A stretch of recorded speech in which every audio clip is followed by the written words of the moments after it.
So Fred, Conference Report, has posted a video on dangerous ideas where he's talking about some of the questions and the ideas that people experience as dangerous. And I really enjoyed his video. I wanted to say some things about the way that certain kinds of ideas and certain questions that I see as potentially dangerous. And the thing that I really want to focus on is this rise of evolutionary explanation for people's behavior. That's the sort of what I would call a kind of dangerous idea. The dangerous way to pose, or the way to pose the question as dangerous is, how do I say it? Could it be that we are more open through our language to, I guess, to fashion ourselves? That is, could the plasticity, which is the genetic inheritance which we have, could that very plasticity be something we're hiding from with much of the scientific or evolutionary psychology explanations of what's going on?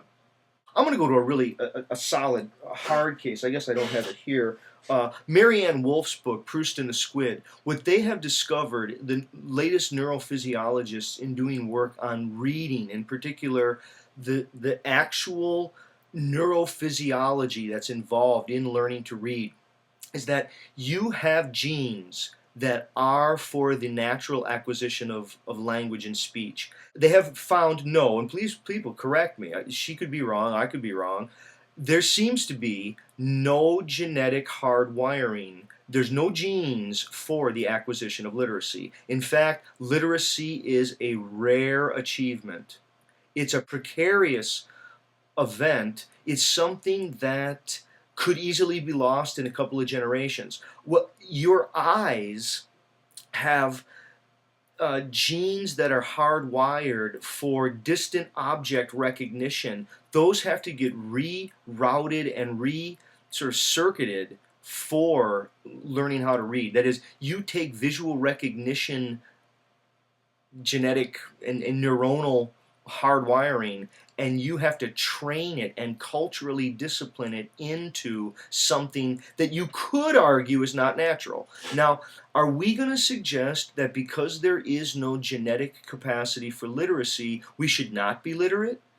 I would suggest that no, literacy may have been one of the greatest civilizing forces in humanity. It removed humans out of tribalism and it made science possible. Now, if the thing that made science possible isn't in our genes and we don't have a genetic acquisition, we don't have a genetic predisposition for the acquisition of literacy, what does that say? Should we just admonish people to read, or should we worry about what's going to pass itself on? Now, is there a freedom? See, I think one of the troubling words that was used, again, as much as I enjoyed Fred's video, the word that kept being used was predisposition. What does predisposition mean?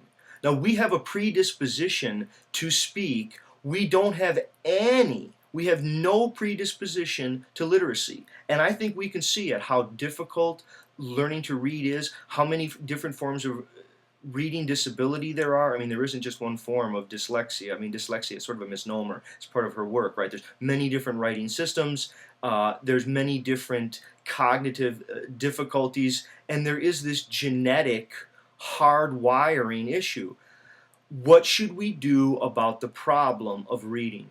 This, to me, these are really dangerous questions. What will happen to a civilization if it lapses in reading? And this question of predisposition, and if there isn't a genetic hardwiring for it, does that mean we shouldn't do it? Doesn't that mean we should admonish it even all the more? And if we're going to recognize that we can give admonishment toward it, and we can tell people to read, even though there is a genetic capacity, there is not a genetic capacity to acquire literacy, doesn't that then say something about our capacity to move toward a future with language?